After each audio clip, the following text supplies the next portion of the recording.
په داسې حال کې چې ورځ تر بلې ځوانان خپلې راتلونکي ته په اندېښنه کې دي، په حکومت یې باور کمیږي او بهر ته د تېښتې د لارې په لټه کې دي، د افغانستان لومړۍ مېرمنې له افغان ځوانانو وغوښتل چې په حکومت باور ولري.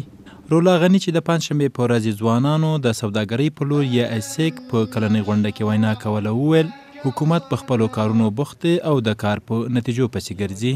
که نمی حکومت کار خود حکومت په خپلو کارونو کې مصروف دی او د کار په نتیجو پسې ګرځي. تاسې د افغانستان راتلونکی، حکومت غواړي ستاسې راتلونکی جوړ کړي. تاسې د ملي وحدت په حکومت باور ولرئ. اعتبار داشته باشیم.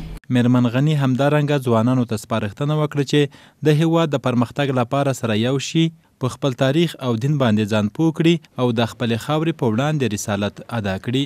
د رسمي او غیر رسمي احصایو له مخې د افغانستان د ټولنې څه باندې 80% ځوانان جوړوي. ورځ تر بلې په هېواد کې نامنۍ او بیکارۍ ځوانان په تنګ کړي او له هېواده د تېښتې په حال کې دي. د راپورونو له مخې په روان کال کې کم او زیات 80,000 افغان ځوانان په قاچاقي ډول بهرنیو هېوادونو ته تللي چې ځینو یې د سختیو له امله خپل ژوند له لاسه ورکړی. په ورته وخت کې د افغانستان د لوړو زده کړو وزیر له افغان ځوانانو غوښتنه وکړه چې بهرنیو هېوادونو ته له تګ څخه ډډه وکړي. فریدي مومند چې په همدې غونډه کې خبرې کولې وویل افغان ځوانان د پرون او څو کاله وړاندې ځوانان نه دي بلکې اوس پیاوړي سوي دي.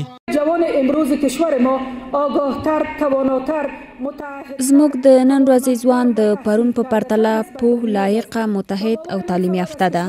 زما په اند له هېواده تېښته د حل لار نه ده.